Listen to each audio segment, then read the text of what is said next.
Assalamualaikum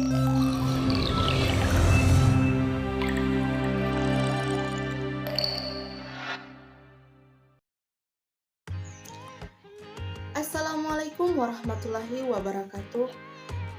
Salam sejahtera untuk kita semua. Yang saya hormati dosen pengampu mata kuliah kurikulum dan pembelajaran bahasa Indonesia, yaitu Bapak Herman Didiku, SPD MPD, dan juga teman-teman yang saya banggakan.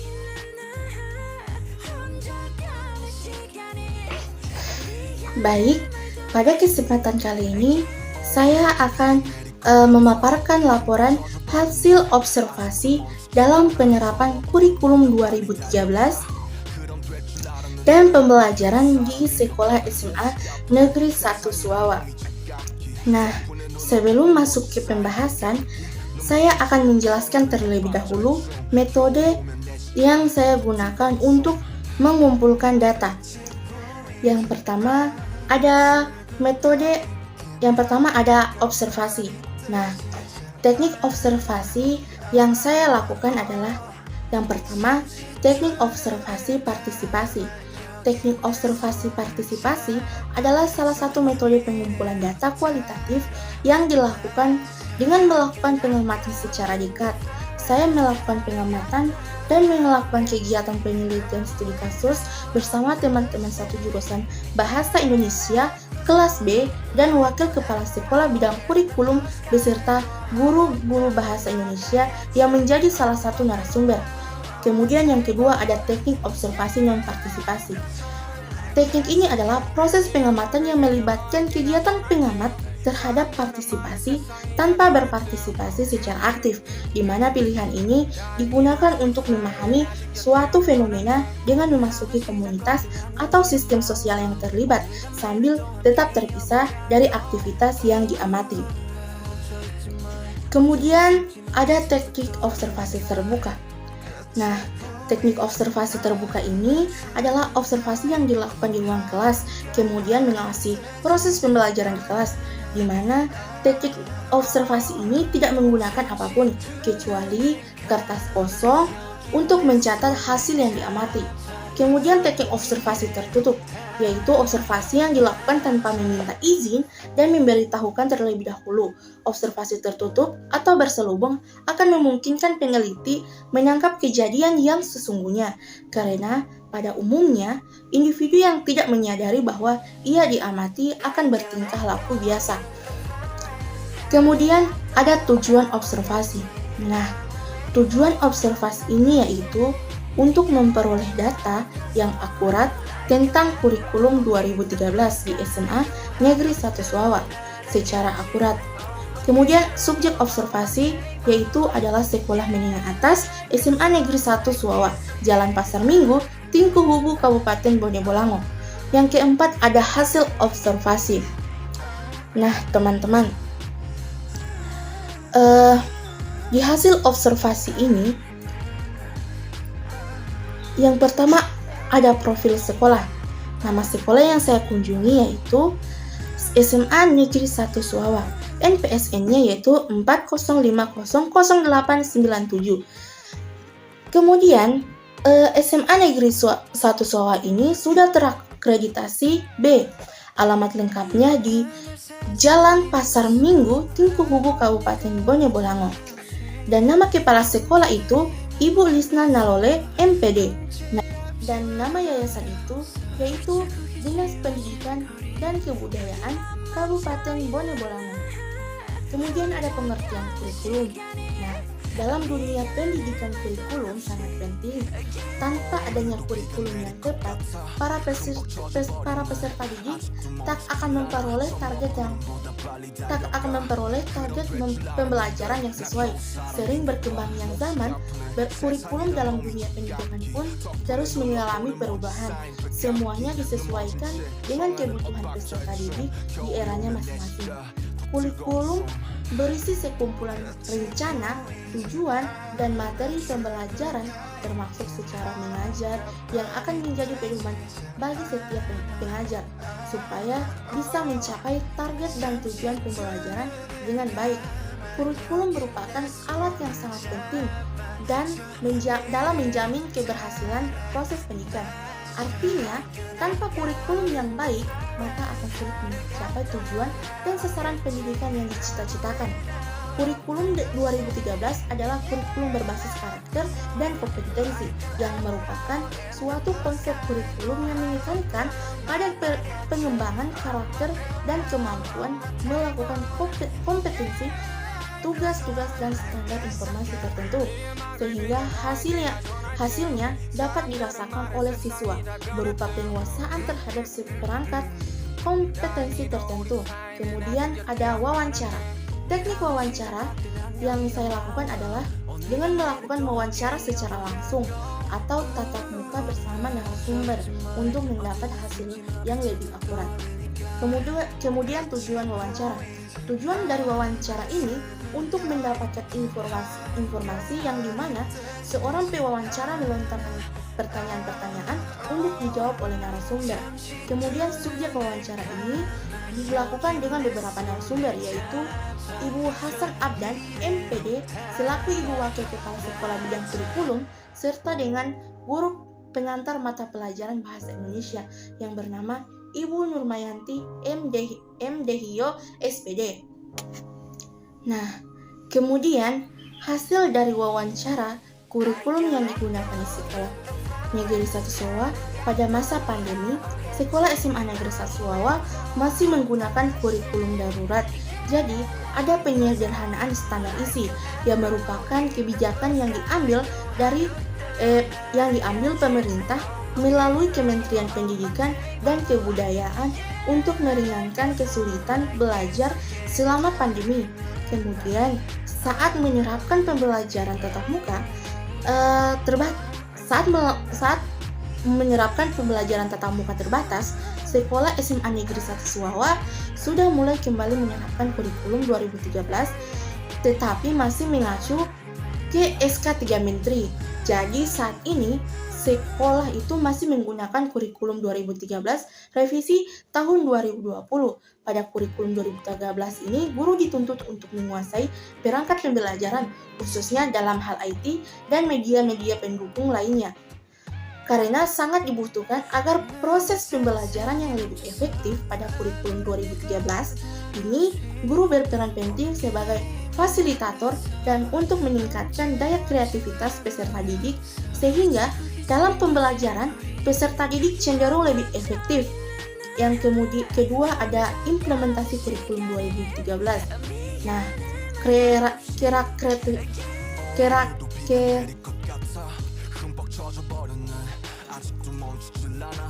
yang kedua ada implementasi kurikulum 2013 di SMA Negeri 1 Suwawa. Karakteristik penggunaan kurikulum yang meliputi pengetahuan, keterampilan, serta nilai dan sikap guru terhadap kurikulum dan pembelajaran. Penerapan kurikulum 2013 mendapat respon positif dari guru-guru yang ada di SMA Negeri 1 Suwawa. Tetapi hanya sebagian kecil saja dari peserta didik yang menganggap bahwa kurikulum 2013 itu merupakan kurikulum yang tepat. Dalam implementasi kurikulum 2013, tentu guru harus lebih dulu mempelajari dan memahami benar materi dan esensi dari kurikulum 2013 sebelum menerapkan kepada peserta didik. Selain itu, guru juga harus mempunyai ide, kreatif, dan membuat inovasi dalam proses pembelajaran dalam kurikulum 2013 ini, sehingga dapat mempermudah peserta didik memahami materi dalam kurikulum 2013 ini. Kurikulum 2013 diterapkan dengan menekankan pada keaktifan peserta didik. Oleh karena itu, metode pembelajaran yang digunakan yakni metode diskusi. Peserta didik mendiskusikan materi yang telah diberikan oleh pendidik, kemudian mempresentasikannya. Kemudian yang ketiga, penerapan kurikulum 2013 apakah sudah sesuai dengan visi misi sekolah? Nah, jika ditanya penerapan kurikulum 2013 apa sudah sesuai dengan visi misi sekolah, mereka sudah mengupayakan agar sesuai dengan visi misi sekolah, dan bahkan ke depannya pada tahun ajaran baru mereka akan mengimplementasikan kurikulum mandiri belajar. Jadi mereka akan menggunakan kurikulum baru, yaitu kurikulum Merdeka. Yang keempat ada kendala dalam penerapan kurikulum dan pembelajaran di SMA Negeri 1 Sarawak. Kesulitan atau kendala yang dihadapi di sekolah itu adalah kurang fokusnya atau masih tidak terlalu diperhatikan penilaian keterampilan. Kebanyakan guru-guru masih dominan fokus kepada penilaian kognitif. Keterampilan itu sendiri hanya diterapkan pada beberapa KD, sementara setiap KD harus ada asesmen psikomotornya. Keterampilan. Adapun kendala dalam penyerapan pembelajaran di sekolah SMA Sarawak yaitu masih banyak peserta didik yang acuh terhadap penyerapan pembelajaran, meskipun materi yang sudah dijelaskan berulang kali dan juga peserta didik jarang hadir dalam proses pembelajaran meskipun sudah dilaporkan ke perwakilan mereka. Tidak ada inisiatif untuk datang ke sekolah. Inilah salah satu kendala terbesar dalam proses pembelajaran di SMA Negeri 1 Sarawak. Kemudian ada analisis kasus dan pembahasan. Rangkuman kasus dalam proses penelitian di SMA Negeri 1 Sarawak yaitu guru lebih dominan terhadap penilaian kognitif daripada penilaian keterampilan. Keterampilan itu sendiri hanya diterapkan pada beberapa KD, sementara setiap KD harus ada asesmen psikomotornya atau keterampilan. Adapun kasus dalam penyerapan pembelajaran adalah guru memiliki kendala terhadap proses pembelajaran, yaitu masih banyak peserta didik yang acuh terhadap proses pembelajaran dan juga peserta didik jarang hadir dalam proses pembelajaran. Kemudian mari kita menganalisis kasus dan pembahasan. Dalam proses penelitian di SMA Negeri 1 Sarawak, kan guru lebih dominan terhadap penilaian kognitif daripada penilaian daripada penilaian keterampilan. Keterampilan itu sendiri hanya diterapkan pada beberapa KD. Setiap KD harus ada asesmen psikomotornya atau keterampilan. Jadi, sebelum kita menyerapkan kurikulum, kita terlebih dahulu bersahabat atau mengetahui karakteristik setiap peserta didik, apalagi setiap siswa itu memiliki karakter yang berbeda-beda. Bahkan, ada guru yang mengatakan bahwa peserta didik sekarang ini kurang memiliki tata krama, jadi mereka harus menyiapkan mental terlebih dahulu. Kemudian adapun kasus dalam penyerapan pembelajaran adalah guru memiliki kendala terhadap proses pembelajaran, yaitu masih banyaknya peserta didik yang acuh terhadap proses pembelajaran dan juga peserta didik jarang hadir dalam proses pembelajaran. Dalam permasalahan kasus ini, para pendidik terlebih dahulu harus mengingatkan terlebih dahulu diri sendiri bahwa pendidik harus berhati-hati dalam bersikap sehingga lebih bijak dari setiap tindakan yang diambil. Sebagai pendidik, hendaknya tidak hanya sekedar mementingkan nilai akademis, tetapi juga mengapresiasikan usaha peserta didik tanpa harus membandingkan nilai yang didapatkan. Misalnya, peserta didik dapat memberikan pujian bagi siswa yang awal datang ke sekolah, rajin mengerjakan tugas, atau bersikap baik selama bersekolah. Dengan membiasakan hal-hal kecil seperti itu, peserta didik akan dapat mengapresiasikan diri atau usaha yang telah dilakukan, sehingga akan terbangun karakter yang terus mau belajar dan memperbaiki diri untuk lebih baik. Sekolah SMA Negeri 1 Sarawak sudah mulai kembali menerapkan kurikulum 2013, tetapi masih mengacu ke SK 3 Menteri.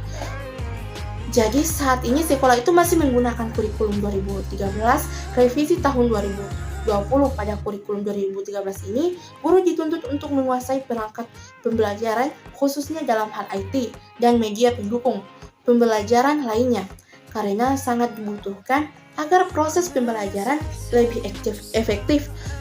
Pada kurikulum 2013 ini, guru berperan penting sebagai fasilitator dan untuk meningkatkan daya kreativitas peserta didik, sehingga dalam pembelajaran peserta didik cenderung lebih aktif dan bahkan ke depannya pada tahun ajaran baru mereka akan mengimplementasikan kurikulum mandiri belajar. Jadi mereka akan menggunakan kurikulum baru, yaitu kurikulum merdeka. Nah, dalam rangka melaksanakan ketentuan dalam keputusan Menteri Pendidikan, Kebudayaan, Riset dan Teknologi nomor 56/M 2022 tentang pedoman penyerapan kurikulum dalam rangka pemulihan pembelajaran perlu penetapan suatu pendidikan pelaksanaan implementasi kurikulum merdeka melalui jalur mandiri. Nah, baik, kepada teman-teman yang ingin bertanya, saya persilahkan.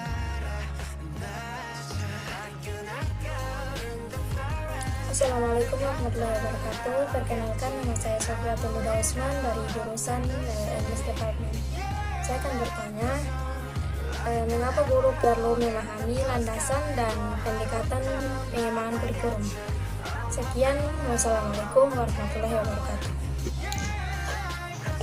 Baik, terima kasih kepada Sofiatul Huda Usman telah memberikan pertanyaan yang sangat bagus, yaitu mengapa guru perlu memahami landasan dan pendekatan pengembangan kurikulum. Nah, mengapa guru perlu melakukan perkembangan kurikulum itu? Pentingnya pengembangan kurikulum adalah berguna untuk membantu siswa dan guru dalam melakukan proses pembelajaran. Dengan demikian, perkembangannya suatu bangsa, maka ilmu yang diajarkan harus dikembangkan terus-menerus. Assalamualaikum warahmatullahi wabarakatuh. Perkenalkan, nama saya Yuniarti Safria Daud, mahasiswa aktif jurusan Bahasa dan Sastra Indonesia. Saya izin bertanya, tadi kan Anda sudah menjelaskan tentang kurikulum dan Anda juga menyebutkan bahwa tahun ajaran baru sekolah SMA Negeri 1 Suwawa itu akan menerapkan kurikulum baru. Apakah penerapan kurikulum itu hanya perencanaannya saja yang kapan saja perencanaan itu bisa berubah? Sekian dari saya, terima kasih. Wassalamualaikum warahmatullahi wabarakatuh.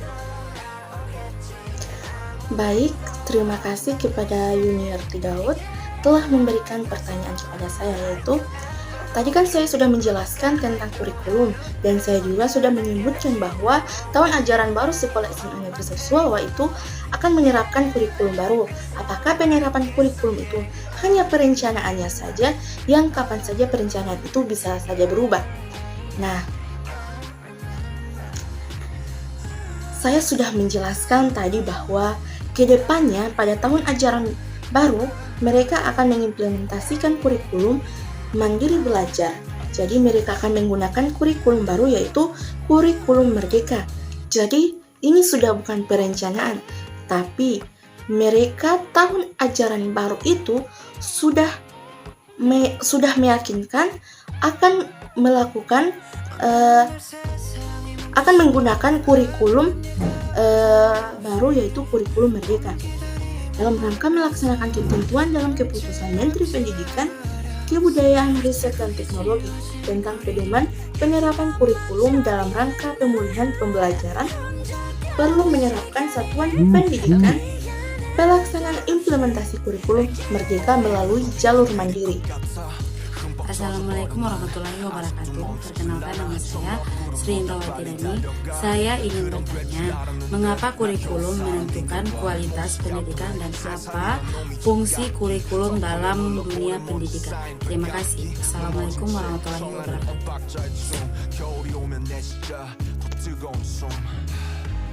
Baik, terima kasih kepada Kak Sri Indrawati Dani telah memberikan pertanyaan kepada saya, yaitu apa pentingnya kurikulum dalam pendidikan.